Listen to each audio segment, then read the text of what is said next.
Bismillahirrahmanirrahim. Assalamualaikum warahmatullahi wabarakatuh. Alhamdulillah alladzi bi ni'matihi tatimmu shalihat.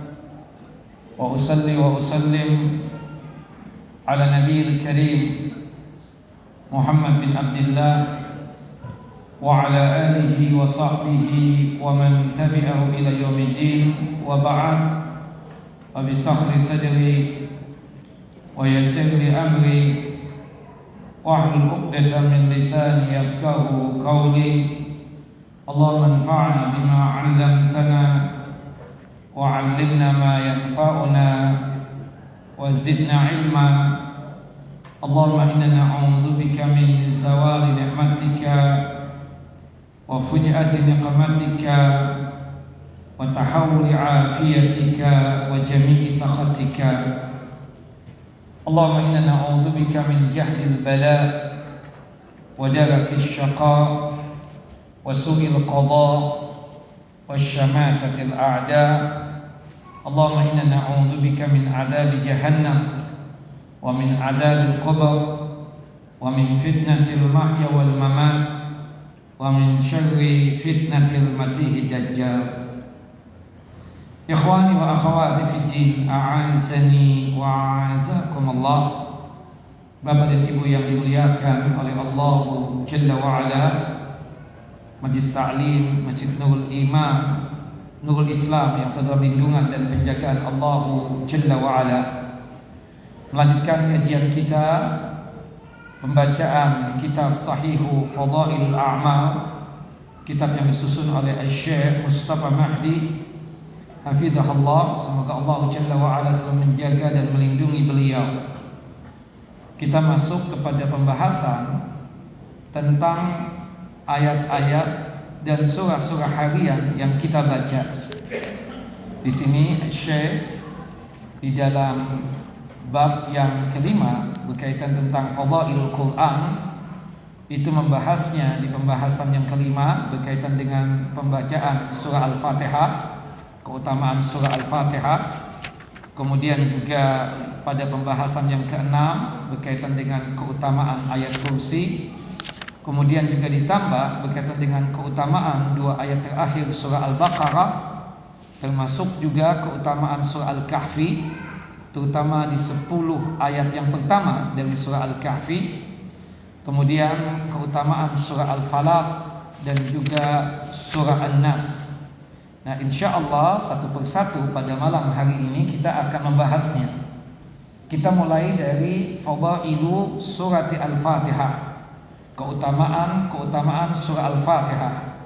Di sini Syekh Mustafa Mahdi hafizahullah membawakan hadis dari jalur sahabat yang mulia Abu Hurairah radhiyallahu an. Semoga Allah Jalla wa Ala meridai beliau. Qala berkata, qala Rasulullah sallallahu alaihi wasallam fi ummil Quran. Rasulullah SAW berkomentar tentang keutamaan Ummul Quran. Ya, Ummul Quran itu artinya induknya Al-Quran. Kita tahu bahwasanya Al-Quran itu kan ada sekitar 114 surah. Induknya ya itu adalah surah Al-Fatihah ini. Dan Rasulullah berkomentar tentang surah Al-Fatihah dengan sebutan Nabi Ummul Quran, hiya Ummul Quran wa hiya sab'ul masani wa hiya Qur'anul azim. Jadi surah Al-Fatihah itu adalah Ummul Quran, induknya Al-Quran. Kemudian sab'ul masani, 7 ayat yang dibaca berulang-ulang. Kemudian wahiyya Qur'anul azim, dan Quran yang agung itu adalah surah Al-Fatihah. Hadis ini sahih, dikeluarkan oleh Al-Imam Al-Bukhari dalam kitab sahih beliau pada nomor hadis 4703. Surah Al-Fatihah ini termasuk surah yang dikhususkan oleh Allah Jalla wa Ala dengan keistimewaan yang tidak dimiliki oleh surah-surah yang lain, baik dari segi maknanya ataupun dari segi lafaz serta redaksinya. Juga kalau dilihat dari sudut pandang hukum-hukum yang terkandung dalam surah Al-Fatihah, itu berbeda dengan surah-surah yang lainnya. Al-Imam Al-Qurtubi rahimahullah rahmatan wasi'ah itu menyebutkan bahwasanya surah Al-Fatihah itu memiliki 14 nama. Salah satu namanya adalah surah As-Salah. Kenapa? Karena surah Al-Fatihah ini ada keterkaitan dengan ibadah salat. Bahkan kita sangat paham ya, berdasarkan hadis dari Ubadah bin Samit dan dikuatkan juga dalam hadis Abu Hurairah, bagi imam dan bagi orang yang salat sendirian tidak membaca surah Al-Fatihah, maka salatnya tersebut tidak sah. Karena pembacaan surah Al-Fatihah bagi imam dan bagi orang yang salat sendirian itu termasuk ruknun min arkanis salat, termasuk rukun dari rukun-rukun ibadah salat. Kata Nabi kita Muhammad SAW, la salata liman lam yaqra bi fatihatil kitab. Tidak ada salat, artinya tidak sah salat seseorang. Maksudnya seseorang di sini adalah imam dan orang yang salat sendirian. Adapun berkaitan dengan makmum, para ulama terbagi menjadi 3 pendapat. Ada yang mengatakan makmum itu wajib juga membaca surah Al-Fatihah. Ada juga pendapat yang kedua, bahwasannya bagi makmum tidak perlu untuk membaca surah Al-Fatihah, karena bacaan-bacaan imam termasuk surah Al-Fatihah itu sudah mewakili bacaannya makmum. Tapi pendapat yang rajih adalah pendapat yang ketiga, menggabungkan antara pendapat yang pertama dengan pendapat yang kedua. Nah, pendapat yang ketiga ini untuk sholatnya makmum, kata mereka, itu terbagi menjadi dua bagian atau 2 macam. Yang pertama, sholatul jahar, sholat yang nampak bacaan imam. Ketika imam itu terdengar bacaannya, seperti sholat subuh, sholat Jumat, sholat Idul Fitri, Idul Adha, 2 rakaat yang pertama sholat maghrib, 2 rakaat yang pertama sholat isya, maka pada saat itu makmum diam ya, untuk mendengar dan menyimak serta memperhatikan bacaan Al-Fatihah yang dilantunkan oleh imam. Dan itu berdasarkan firman Allah Jalla wa Ala dalam surah Al-A'raf, surah yang ke-7 ayat 204. Wa idza quri'al Qur'an fastami'u lahu wa ansitu la'allakum turhamun. Apabila dibacakan Al-Qur'an untuk kalian, maka hendaknya kalian diam untuk mendengarkan bacaan Al-Qur'an tersebut, agar kalian mendapatkan rahmat dari Allah Jalla wa Ala. Kata Imam Ahmad rahimahullah rahmatan wasi'ah, ayat ini turun dikarenakan sebab para sahabat ikut membaca pada saat Nabi itu membaca ya Al-Qur'an termasuk surah Al-Fatihah secara jahar, secara nampak. Kejadiannya pada waktu itu salat subuh. Di situ Rasulullah SAW memperingatkan kepada para sahabat, ketika mendengar bacaan Rasulullah pada saat memimpin salat, hendaknya mereka diam dan hendaknya mereka mendengarkan bacaan yang dibaca oleh Nabi SAW termasuk surah Al-Fatihah. Nah, bagaimana tentang status surah Al-Fatihah bagi makmum? Diwakili oleh imam berdasarkan hadis Jabir bin Abdullah radhiyallahu anhu, qala, berkata, qala Rasulullah sallallahu alaihi wasallam, Rasulullah sallallahu alaihi wasallam bersabda, man kana lahu imam fa qira'atul imam lahul qira'ah. Barang siapa yang memiliki imam, maka bacaan imam itu sudah mewakili bacaan makmum, termasuk berkaitan dengan apa? Surah Al-Fatihah.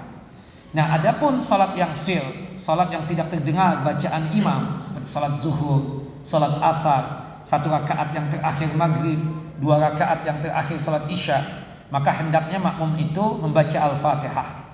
Berdasarkan apa dikatakan oleh Abu Hurairah radhiyallahu an, perawi hadis ini, kata beliau, kami para sahabat ridwanullah ajmain, ketika mendengar bacaan Nabi, kami diam untuk mendengar dan menyimak bacaan Nabi. Tapi ketika kami tidak mendengar bacaan Nabi SAW, kami membaca surah, khususnya surah Al-Fatihah. Tapi 3 pendapat tadi bersepakat, apabila imam sudah merubah posisi dari berdiri ke ruku, meskipun pembacaan surah Al-Fatihah belum selesai, maka wajib untuk ikut imam. Dan pembacaan surah Al-Fatihahnya diwakili oleh imam. Misalnya kita baru membaca 2 atau ayat yang ketiga dari surah Al-Fatihah, tahu-tahu imam itu ruku, maka kita wajib untuk ikut imam. Bagaimana Al-Fatihah kita sudah diwakili oleh imam, karena kata Nabi kita Muhammad sallallahu alaihi wasallam di dalam satu hadis yang sahih, hadis dari Ibunda Aisyah radhiyallahu anha, dan juga hadis dari Anas bin Malik radhiyallahu an, dan juga hadis dari Abu Hurairah radhiyallahu an. Qala Rasulullah sallallahu alaihi wasallam, Rasulullah SAW bersabda, innama ju'ilal imamu liyutamma bihi, dijadikan imam itu untuk diikuti. Salah satunya wa idza raka'a farka'u, apabila imam telah ruku maka kalian wahai para makmum ikut ruku juga. Wallahu a'lam bissawab. Al-Imam Al-Baghawi rahimahullah rahmatan wasi'ah, di dalam tafsir beliau ketika menjelaskan tentang surah Al-Fatihah ini, kata beliau, mayoritas ulama mengatakan surah Al-Fatihah ini adalah Makkiyah. Makkiyah itu artinya surah atau ayat yang diturunkan sebelum hijrahnya Nabi Muhammad sallallahu alaihi wasallam. Sedangkan Imam Mujahid mengatakan bahwasanya surah Al-Fatihah ini adalah Madaniyah. Madaniyah itu adalah surah atau ayat yang turun setelah hijrahnya Nabi Muhammad sallallahu alaihi wasallam ke Madinah, meskipun turunnya di Mekah sekalipun. Ala kulli hal, ada perdebatan tentang masalah ini. Ada yang mengatakan diturunkan 2 kali. Pertama di kota suci Mekah sebelum hijrah Nabi Muhammad ke Madinah. Ada juga yang mengatakan setelah itu turun lagi di Madinah setelah hijrahnya Nabi Muhammad sallallahu alaihi wasallam ke Madinah. Oleh sebab itu, ya, surah Al-Fatihah ini disebutnya dengan sebutan As-Sab'ul Masani. Ya, salah satu nama dari surah Al-Fatihah selain Ummul Quran, selain surah As-Salah, juga disebut surah Al-Fatihah ini dengan sebutan apa? As-Sab'ul Masani, 7 ayat yang dibaca berulang-ulang. Pendapat yang paling tepat adalah yang pertama, tentunya surah Al-Fatihah itu Makkiyah, diturunkan sebelum hijrahnya Nabi kita Muhammad SAW ke Madinah. Al-Imam At-Tahir bin Ashur mengatakan dalam tafsir beliau, Al-Fatihah ini termasuk surah yang mempunyai banyak nama. Al-Imam Al-Qurtubi mengatakan 14 nama. Ya, sedangkan penulis kitab Al-Itqan menyebutkan bahwasanya Al-Fatihah itu memiliki nama 20 nama lebih. 20 nama lebih. Hanya saja dari 20 nama itu terhitung ya juga laqab atau sebutan, ya, atau julukan atau sifat dari surah Al-Fatihah yang beredar di lisannya para ahlul Quran, ya, pada masa salafun salih. Namun dalam sunnah dan athar yang sahih tidak disebutkan selain 3 nama ini. Atau artinya kalau berdasarkan hujjah dan dalil, ya, kata Syekh Mustafa Mahdi, ini cuma sebatas 3. Fatihatul Kitab, As-Sab'ul Masani, dan Ummul Kitab. Tapi wallahu alam, dalam hadis sebenarnya disebutkan Allahu Jalla wa Ala berfirman dalam hadis qudsi, Allah mengatakan qasamtus shalah nisfaini, aku membagi salat 2 bagian. Maksudnya bukan ibadah salat, tapi maksudnya apa? Surah Al-Fatihah. Dan ini berdasarkan hujjah dan dalil. Jadi pembacaan surah Al-Fatihah dengan sebutan surah Al-Fatihah, surah As-Salah, itu berdasarkan hujjah dan dalil juga. Al-Imam Ibnu Qayyim rahimahullah rahmatan wasi'ah, di dalam kitab Madarijus Salikin, beliau mengatakan begini, i'lamu, ketahuilah, surah Al-Fatihah ini mencakup pokok-pokok dari segi permintaan yang luhur dan sempurna, mencakup pengenalan tentang zat yang berhak disembah dengan 3 nama yang menjadi referensi dalam dan landasan Asmaul Husna dan sifat-sifat yang maha tinggi. Ketiga nama itu adalah Allah, ya, Allah itu sendiri adalah bagian daripada Asmaul Husna, nama-nama Allah yang indah. Ar-Rabb, ya, pemilik, pencipta, pemilik, pengatur, itu termasuk salah satu nama Allah Jalla wa Ala yang indah. Ar-Rahman, ya, yang maha pengasih, itu juga termasuk kita katakan, ya, berkaitan dengan nama Allah Jalla wa Ala yang indah. Dan surah ini dibangun di atas dasar prinsip 3 ketauhidan, kita katakan. Ada tauhid ar-rububiyah, kemudian tauhid al-uluhiyah, dan tauhid asma was sifat. Nah, itu keistimewaan dan keutamaan dari surah Al-Fatihah ini. Kata Al-Imam Ibnu Qayyim lagi, ulama yang paling bagus dalam mengulas keutamaan dan keistimewaan dalam surah Al-Fatihah ini, yaitu Al-Imam Ibnu Qayyim rahimahullah. Bagaimana beliau mengupas tuntas tentang masalah surah Al-Fatihah ini. Yang jelas surah Al-Fatihah ini ya juga diistimewakan dengan dijadikan ia sebagai penyembuh. Makanya salah satu nama dari surah Al-Fatihah itu adalah surah Ar-Ruqyah. Ya, subhanallah, diceritakan bahwasannya para sahabat ya segelintir dari sahabat Nabi SAW pada saat itu ya datang ke suatu kampung. Di kampung itu para sahabat itu sangat tidak dihormati, sangat tidak dihargai, sangat tidak dimuliakan. Sampai pada akhirnya ada kepala desanya yang kesambet, ya kesurupan, dan orang-orang kampung itu tidak bisa untuk mengobati kepala desa tadi itu. Mereka datang kepada para sahabat, kemudian sahabat tersebut mengatakan, "Oke, kami akan mengobati kepala desa kalian, tapi dengan satu syarat, kalian memuliakan kami dan menghormati kami." Kata mereka, "Siap." Kemudian di antara sahabat tadi ketika meruqyah dengan membaca apa? Surah Al-Fatihah. Dari sinilah muncul istilah surah Al-Fatihah itu dengan sebutan surah apa? Ar-Ruqyah tadi. Nah, ya disebutkan sebagai ruqyah. Bahkan dikatakan sebagai asy-syifa juga. Syifa itu artinya apa? Penyembuh. Dan ini berdasarkan firman Allah Jalla wa Ala dalam surah Al-Isra, surah yang ke-17 ayat 82. Surah Al-Isra, surah yang ke-17 ayatnya ayat 82. Surah Al-Isra surah yang ke-17 ayat 82. Wa nunazzilu minal Qur'ani ma huwa syifaa'u wa rahmatul lil mu'minin wa la yaziduz zalimina illa khasara. Dan kami turunkan dari Al-Qur'an sesuatu yang menjadi penawar dan rahmat bagi orang-orang yang beriman. Sedangkan bagi orang-orang yang zalim hanya akan menambah kerugian saja bagi mereka. Nah, surah Al-Fatihah ini dikatakan sebagai asy-syifa atau penyembuh adalah berdasarkan nas khusus yang hadis diriwayatkan oleh Abu Sa'id Al-Khudri tatkala sejumlah sahabat Rasulullah SAW sedang dalam sebuah perjalanan. Mereka singgah di suatu kampung ya di Jazirah Al-Arabiyah. Nah, mereka meminta kepada penduduk kampung untuk memperlakukan mereka sebagaimana layaknya tamu. Namun penduduk kampung itu enggan menjamu para sahabat tadi. Bahkan ya tidak mau untuk memuliakannya. Lalu penduduk kampung itu mengatakan kepada mereka, ya, adakah di antara kalian wahai para sahabat Nabi yang ahli ruqyah, ya, yang bisa menyembuhkan orang sakit dengan ruqyah? Subhanallah, kenapa kata para sahabat tersebut? Karena kepala kampung kami, omdah kami tersengat hewan berbisa. Dalam riwayat yang lain disebutkan tertimpa penyakit. Dalam riwayat yang lain ya kesurupan. Salah seorang sahabat menjawab, ya ada. Sahabat tersebut lalu mendatangi kepala kampung itu dan meruqyahnya dengan membaca apa? Surah Al-Fatihah. Kemudian kepala desa itu pun sembuh dan memberinya beberapa ekor kambing sebagai hadiah. Ya, dalam riwayat yang lain disebutkan para sahabat itu menolak pemberian hadiah dari kepala desa tersebut.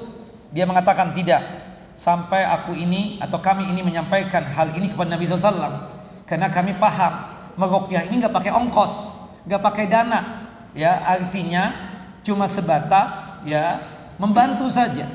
Makanya kan sangat jadi masalah kalau kita ya jualan kita itu dengan meruqyah.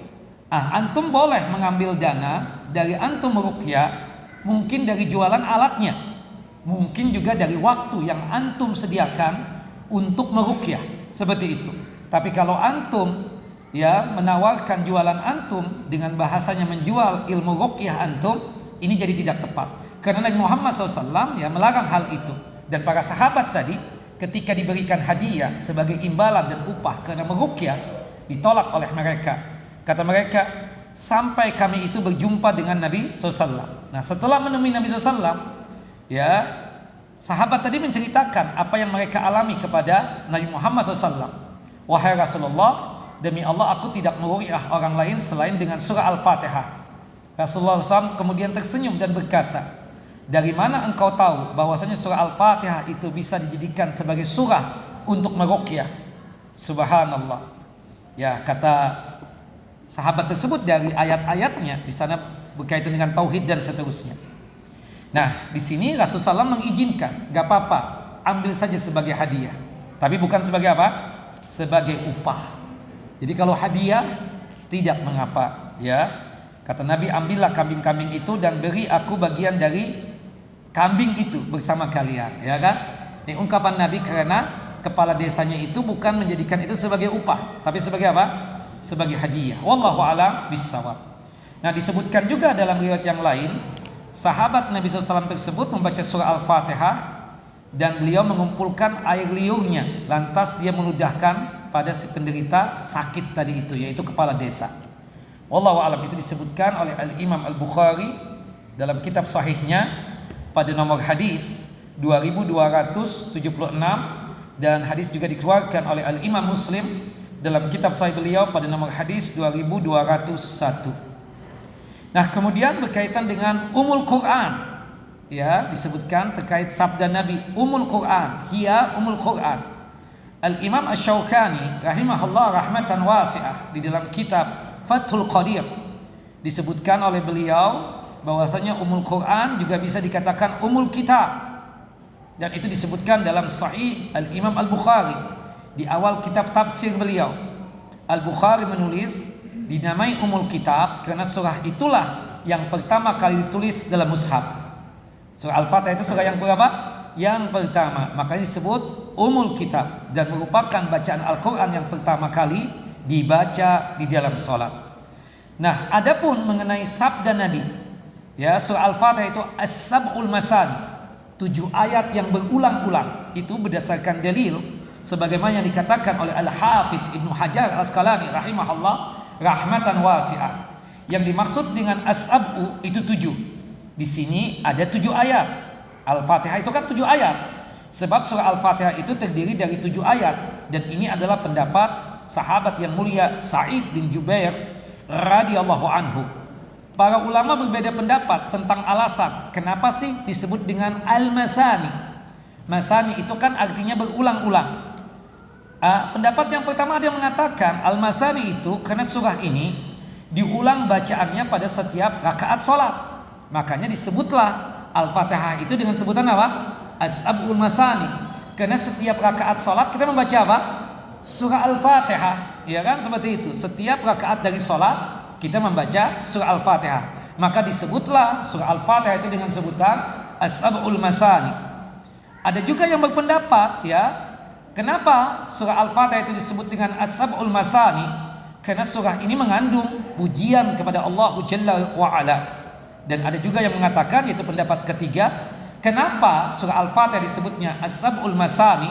Karena surah itu dikhususkan untuk umat Nabi Muhammad SAW saja dan tidak diturunkan kepada umat-umat sebelumnya. Wallahu a'lam bissawab. Nah, sabda Nabi berkaitan dengan sab'ul masani, wallahu a'lam, yang sering menjadi hujjah para ulama. Kenapa disebut as-sab'ul masani, 7 ayat yang berulang? Itu dikarenakan kita membacanya di setiap rakaat dari ibadah salat. Wallahu a'lam bissawab. Nah, kemudian istilah daripada surah Al-Fatihah adalah Al-Quranul Azim, Al-Quran yang maha agung. Penulis kitab Aunul Ma'bud, ya, subhanallah, menjelaskan surah Al-Fatihah, ya, dengan sebutan Al-Quranul Azim, ini sifat yang dihubungkan dengan sifat sebelumnya, ya, yaitu apa tadi? Ummul Kitab, Ummul Quran, As-Sab'ul Masani, kemudian surah As-Salah dan seterusnya. Nah, sifat umum yang dihubungkan kepada sifat khusus. Perkataan ini menjadi dalil dibolehkannya menyebutkan Al-Quran dengan menyebutkan sebagian surahnya saja. Tidak mengapa yang demikian. Wallahu a'lam bissawab.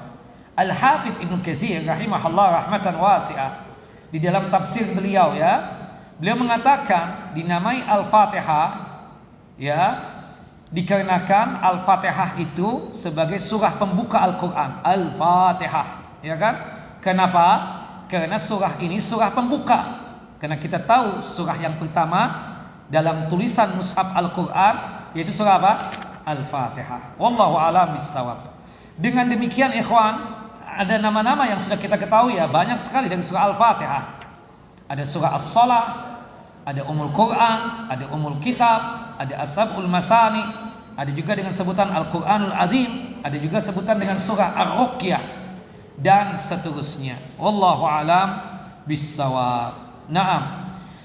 Nah, surah ini juga disebut dengan sebutan Ummul Kitab. Tadi sudah kita bahas ya. Ini pendapat jumhur ulama ya, sebagaimana dikatakan oleh sahabat yang mulia Anas bin Malik radhiyallahu an, dan itu dinukil di dalam kitab Fathul Qadir karya Al-Imam Asy-Syaukani. Kenapa dikatakan Ummul Kitab? Karena surah itulah yang pertama kali ditulis dalam mushaf Al-Qur'an. Nah, disebutkan juga oleh yang lainnya ya, oleh para ulama yang lainnya, bahwasanya surah Al-Fatihah juga disebut dengan surah Al-Hamd, Alhamdu, pujian ya.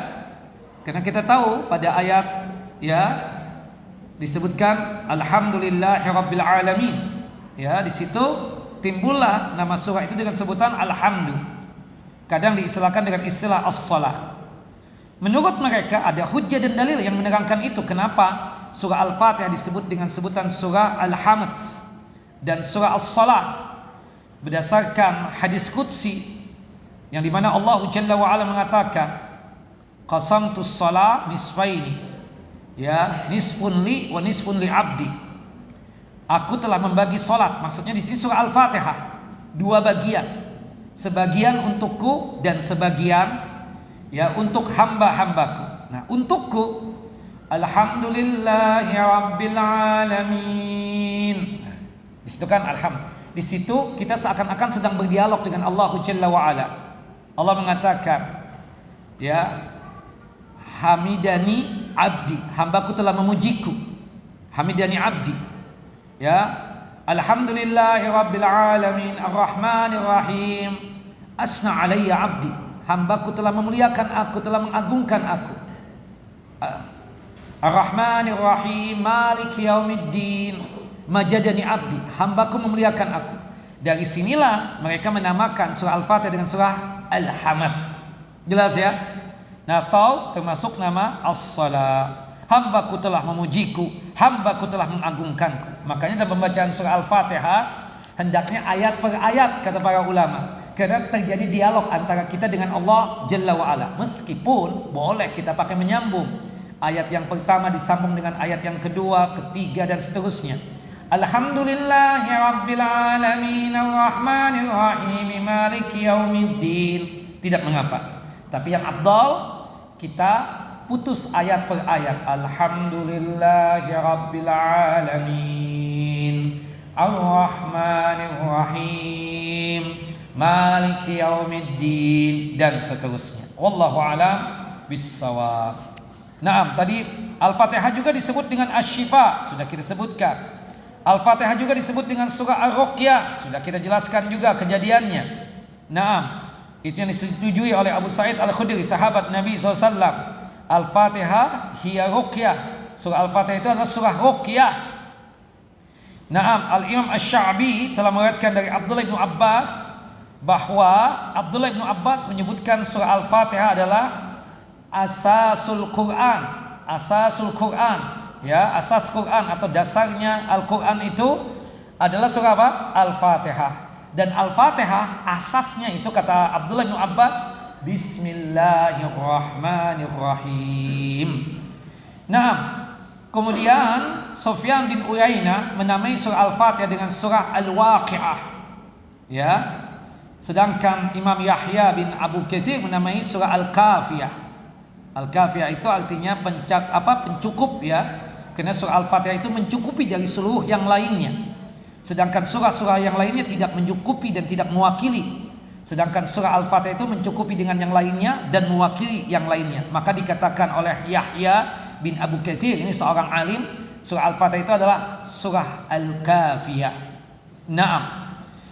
Nah, kemudian disebutkan sebagaimana yang dikatakan oleh para ulama ya, disebutkan di sini berkaitan tentang penamaan surah Al-Fatihah dengan sebutan Al-Kafiyah diperdebatkan ya, yang dimana dikatakan bahwasannya riwayat dalam sejumlah hadis mursal ada. Hadis mursal itu artinya dhaif, tidak bisa dijadikan sebagai hujjah.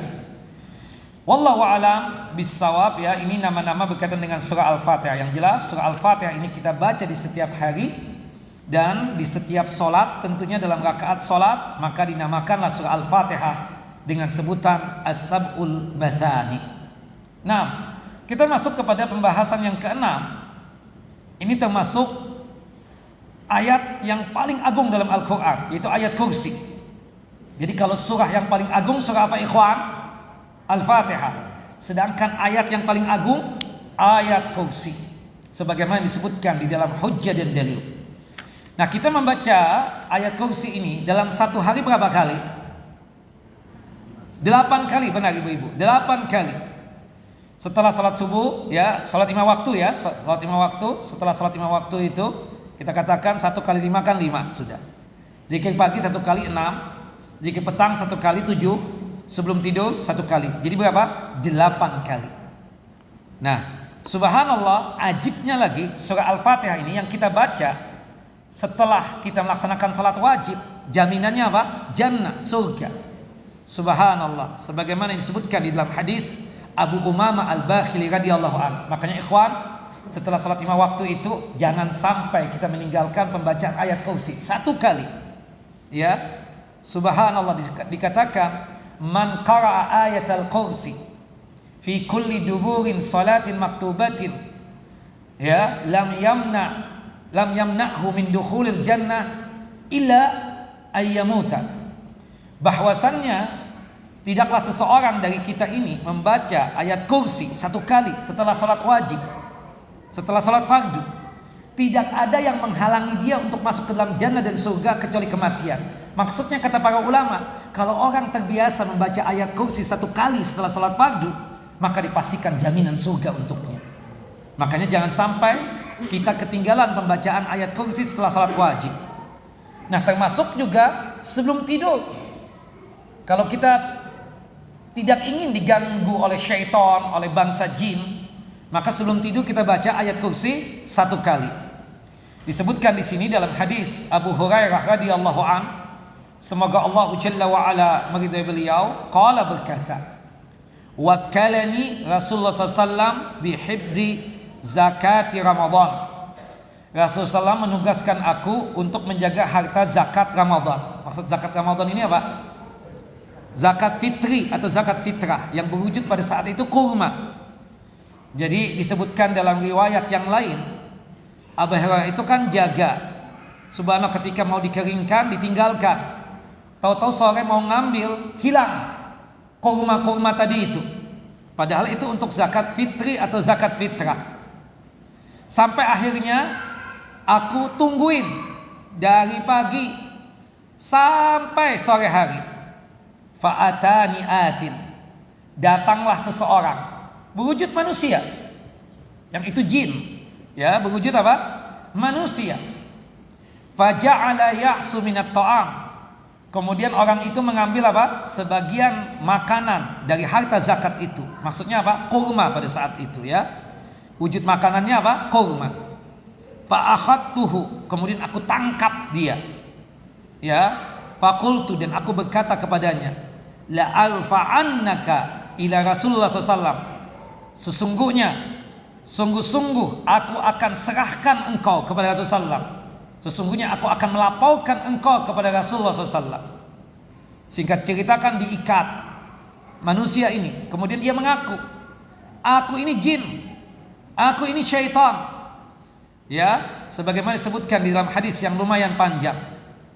Nah, kemudian dia mengatakan, mau enggak aku ajarkan satu pengajaran, jika engkau mengamalkan ini, maka engkau tidak bakalan diganggu.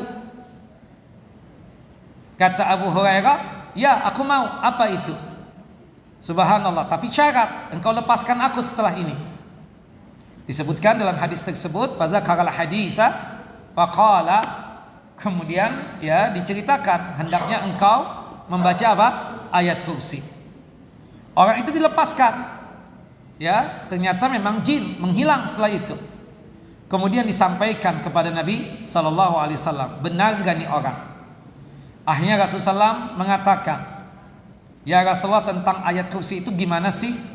Rasulullah mengatakan begini, qala Rasulullah Sallallahu Alaihi Wasallam, idza awaita ila firasika, apabila engkau mau tidur, apabila engkau hendak beranjak tidur, faqra ayatul kursi, maka bacalah ayat kursi.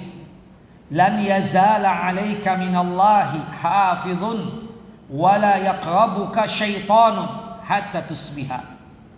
Ya, jika engkau sebelum tidur baca ayat kursi, niscaya engkau akan senantiasa selalu mendapatkan penjagaan dari Allah Jalla wa Ala, dan tidak akan didekati oleh syaitan, oleh bangsa jin sampai pagi. Subhanallah ya Rasulullah, itu yang diucapkan oleh dia ketika aku mendengar dari dia tentang hal itu. Wa qala Nabi SAW, Rasulullah kemudian berkomentar, sadaqaka wa huwa kadzubun dzaka syaitan. Dia telah berkata jujur kepadamu. Benar yang dia katakan, kalau ingin tidak diganggu oleh syaitan, oleh bangsa jin, maka baca ayat kursi sebelum tidur. Meskipun syaitan dan bangsa jin itu adalah pendusta, dia itu adalah syaitan. Hadis sahih dikeluarkan oleh Imam Bukhari dalam kitab sahih beliau pada nomor hadis 5008. Wallahu a'lam bissawab. Silakan azan dulu. Nah,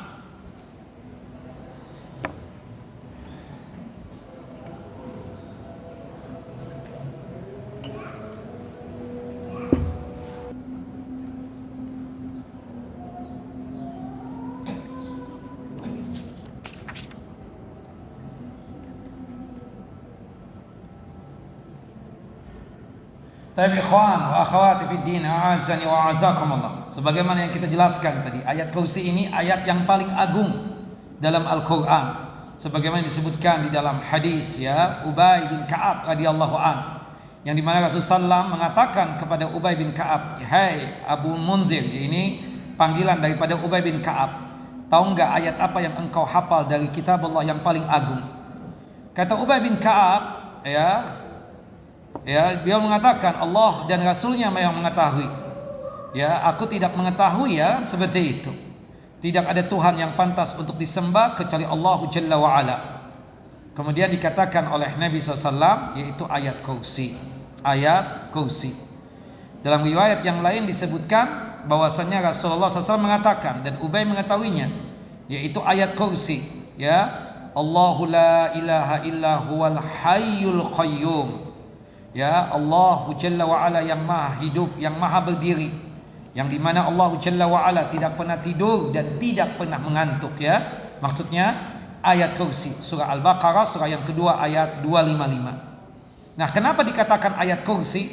Dikarenakan di dalamnya itu menyebutkan nama kursi, yaitu kursinya Ar-Rahman, kursinya Allahu Tabarak wa Ta'ala.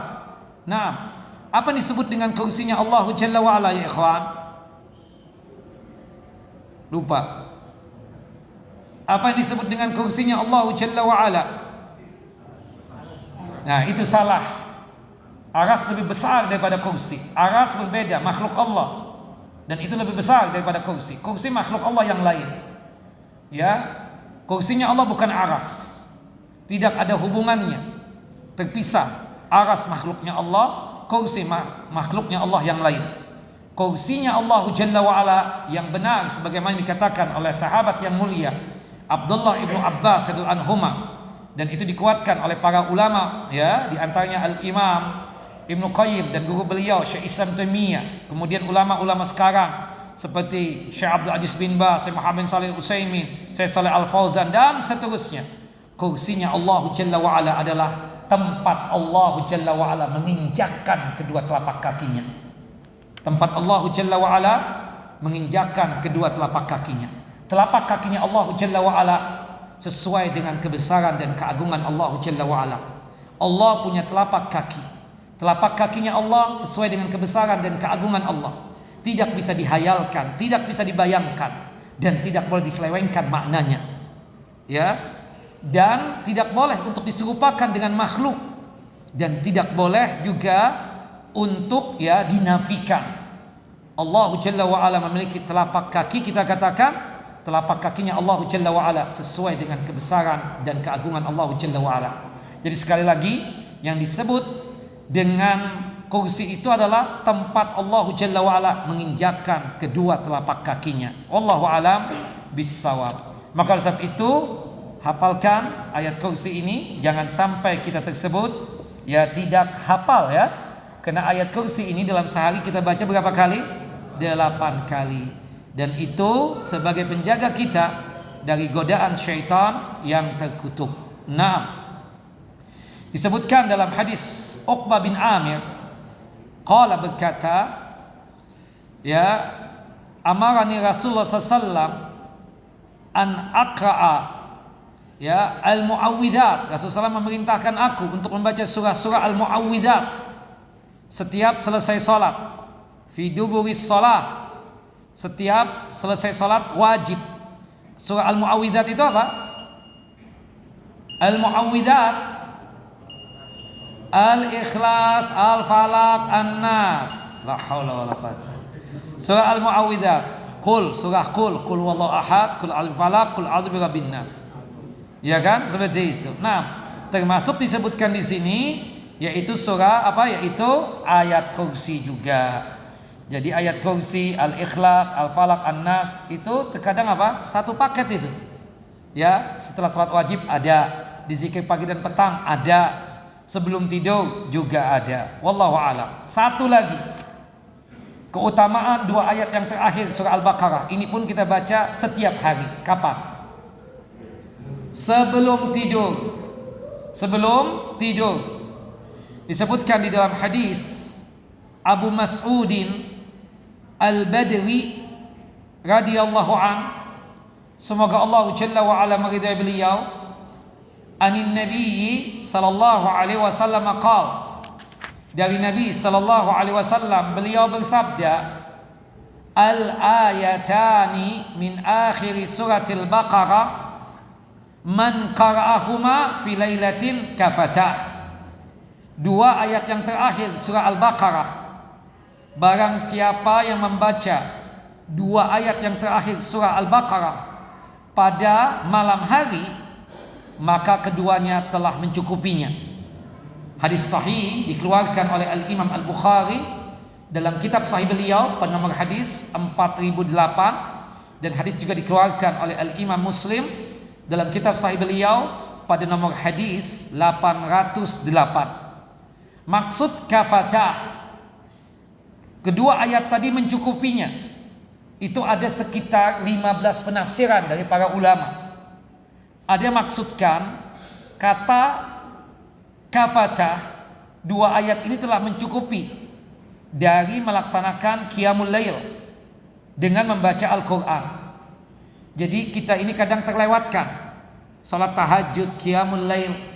Sebelum tidur pastikan 2 ayat ini terbaca. Kenapa? Seandainya kita tidak bangun malam untuk tahajud, qiyamul lail, maka 2 ayat ini sudah mewakili. Itu pendapat yang pertama. Ada juga yang mengatakan dengan membaca 2 ayat yang terakhir surah Al-Baqarah, maka telah mewakili pembacaan Al-Quran secara mutlak di hari ini.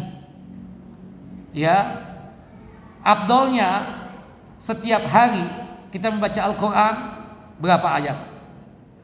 1 juz. Berdasarkan hadis dari sahabat yang mulia Abdullah bin Amr bin As radhiyallahu anhuma. Gak sanggup 1 juz berapa? 100 ayat. Hadis dari Utsman bin Affan dan dikuatkan dalam hadis Abdullah bin Amr bin As radhiyallahu anhuma juga. Ya, barang siapa yang membaca 100 ayat, maka seakan-akan dia tersebut menghidupkan malam dengan ibadah salat malam. Subhanallah. Kemudian kalau nggak sanggup juga 100 ayat, berapa? 10 ayat. Hadis Abdullah bin Amr bin As radhiyallahu anhuma. Barang siapa yang membaca 10 ayat dalam setiap harinya, maka dia tidak bakalan tertulis sebagai orang-orang yang ghafil, orang-orang yang lalai. Lam yuktab minal ghafilin. Nggak sanggup juga, Pak?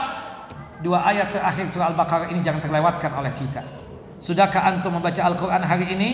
Belum. Nah, nanti sebelum tidur pastikan 2 ayat terakhir surah Al-Baqarah ini antum baca. Tapi jangan 2 ayat ini doang. Udah cukup deh, cukup 2 ayat terakhir ini. Enggak begitu. Ini kalau antum sibuk atau super sibuk banget, sehingga membuat antum terlewatkan untuk membaca Al-Qur'anul Karim. Maka 2 ayat dari surah Al-Baqarah ini pastikan sebelum tidur apa? Antum baca, jangan sampai tidak dibaca. Naam. Ada juga yang mengatakan kedua ayat dari surah Al-Baqarah tadi, ya. Ayat berapa? 2 ayat terakhir surah Al-Baqarah, ayat 285 sampai ayat 286 ini, itu telah mencukupinya dari sesuatu yang berkaitan dengan masalah akidah dan tauhid. Mengingat kedua ayat ini mencakup makna iman dan amal saleh secara umumnya. Ada juga yang mengatakan dengan kita membaca 2 ayat terakhir surah Al-Baqarah, kita akan dilindungi oleh Allah Jalla wa'ala dari segala keburukan dan kejelekan. Salah satunya supaya kita jangan sampai diganggu oleh syaitan, ya, pada saat kita tidur itu baca 2 ayat ini. Ada juga yang mengatakan dengan membaca 2 ayat surah Al-Baqarah tadi, subhanallah, ya, Allah Jalla wa'ala melindungi kita dari kejahatan syaitan. Ada juga yang mengatakan dengan kedua ayat ini kita baca, mencegah kita dari gangguan manusia dan juga bangsa jin. Nah, bagi orang yang cemas, hidupnya khawatir, takut diapa-apain oleh manusia atau oleh bangsa jin, baca 2 ayat terakhir surah Al-Baqarah ini. Dan banyak lagi komentarnya para ulama tentang masalah ini. Kalau kita hitung-hitung, ada sekitar 15 penafsiran tentang apa yang dikatakan kafatah. Kedua ayat ini telah mencukupi. Ada sekitar berapa? 15 pendapat. Wallahu a'lam bissawab. Al-Imam Al-Kirmani menukil dari Imam An-Nawawi. Al-Imam An-Nawawi mengatakan sebagai berikut. Kata beliau, kedua ayat ini telah mencukupi dari membaca surah Al-Kahfi dan ayat kursi. Bisa jadi, itu menurut Imam An-Nawawi, dengan kita membaca 2 ayat ini telah mencukupi dan mewakili dari membaca surah Al-Kahfi dan ayat kursi. Demikian Al-Imam Al-Kirmani menukilkan dari Imam An-Nawawi juga secara tegas, ya. Padahal Imam An-Nawawi tidak berkata demikian, dibantah oleh ulama-ulama yang lain. Imam An-Nawawi cuma menyebutkan ada yang mengatakan, kata Imam Nawawi, bukan beliau, ya, ada yang mengatakan, artinya ada orang lain, kedua ayat tadi mencukupi tentang, ya, membaca surah Al-Kahfi dan ayat kursi. Termasuk juga kedua ayat hadis sudah mencukupi kita untuk qiyamul lail sebagaimana yang sudah kita jelaskan tadi. Wallahu a'lam bissawab. Nah, ini kita katakan berkaitan dengan keutamaan dan keistimewaan dari 2 ayat terakhir surah Al-Baqarah. Nanti pertemuan yang akan datang antum sudah hafal, ya, 2 ayat yang terakhir dari surah Al-Baqarah ini. Jangan sampai tidak hafal. Ya, pastikan sebelum kita meninggal dunia sudah hafal 2 ayat yang terakhir surah Al-Baqarah ini, ayat 285 dan ayat 286. Wallahu alam bissawab. Nah, ini ayat-ayat yang rutin kita baca, ya. Nanti pada pertemuan yang akan datang kita akan sambung lagi ayat dan surah Al-Qur'an yang menjadi bacaan kita di setiap hari, ya. Di antaranya surah Al-Falaq dan surah An-Nas. Termasuk juga tambahan, ya, surah Al-Kafirun. Al-Ikhlas, Al-Falaq, An-Nas, termasuk juga apa? Surah Al-Kafirun. Wallahu a'lam. Sebagian ulama menambahkan yaitu surah As-Sajadah dan surah Al-Muluk. Surah As-Sajadah dan surah Al-Muluk. Para ulama berdebat, berikhtilaf, apakah surah As-Sajadah dan surah Al-Muluk itu dibaca sebelum tidur atau dibaca yang penting setiap hari. Syekh Shalih Al-Fauzan hafizahullah, semoga Allah Jalla wa ala selalu menjaga dan melindungi beliau, ketika ditanya tentang pembacaan, ya, surah Al-Muluk termasuk surah As-Sajadah, kata beliau yang paling penting itu membaca di setiap hari, terutama surah Al-Muluk, kata beliau. Terutama apa? Surah Al-Muluk. Tidak mesti harus sebelum tidur.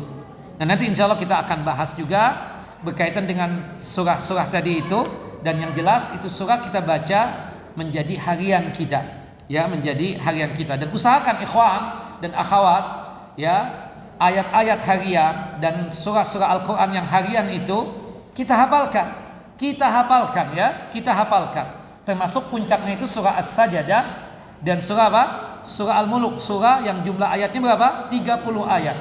Semoga kita terhindar, ya, dari azab kubur, dari fitnah kubur, dan aman kita nanti berada di padang mahsyar seperti itu. Wallahu a'lam bishawab. Kalau yang lain insya Allah sudah hafal lah antum. Al-Fatihah hafal, bukan? Ayat kursi hafal. 2 ayat yang terakhir wallahu alam nih.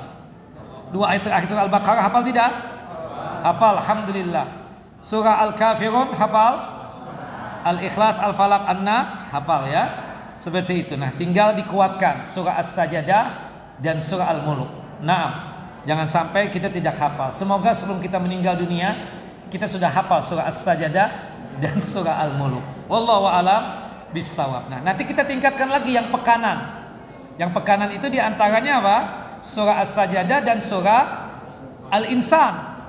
Ya, surah Al-Insan itu 31 ayat ya, terutama untuk imam. Karena 2 surah ini As-Sajadah dan surah Al-Insan itu adalah surah yang disunahkan untuk dibaca di salat subuh hari Jumat ya, salat subuh di hari Jumat. Terutama untuk imam, jangan sampai nggak hafal tuh surah As-Sajadah dan surah Al-Insan, jangan sampai tidak hafal. Makanya salah satu ya kita mengetahui itu imam betul-betul imam ketika dia sudah hafal apa? Surah As-Sajadah dan surah Al-Insan. Termasuk yang pekanan juga, yaitu di hari Jumat, salat Jumat ya, yaitu surah Al-A'la, Sabbihisma rabbikal a'la, dan surah Al-Ghasiyah, Al-Ataka hadisul Ghasiyah. Termasuk juga yang kita baca juga di salat Jumat nih, ini pekanan, yaitu surah Al-Jum'ah dan surah Al-Munafiqun. Surah Al-Jum'ah dan surah Al-Munafiqun berapa ayat? 11 ayat doang. Masa nggak hafal antum? Insya Allah hafal ya. Nah, usahakan tadi surah-surah yang kita sebut itu, semoga kita semua apa? Hafal dan berusaha untuk hafal. Ya, yang harian dan pekanan. Wallahu a'lamu bissawab. Wa sallallahu nabiyana Muhammad wa ala ali Muhammad kama shallaita ala Ibrahim wa ala ali Ibrahim innaka Hamidun Majid. Allahumma barik ala Muhammad wa ala ali Muhammad kama barakta ala Ibrahim wa ala ali Ibrahim innaka Hamidun Majid. Kita tutup kajian kita dengan masing-masing kita membaca doa kafaratul majlis. Subhanakallahumma wa bihamdika asyhadu an la ilaha illa anta astaghfiruka wa atubu ilaik. Wassalamualaikum warahmatullahi wabarakatuh.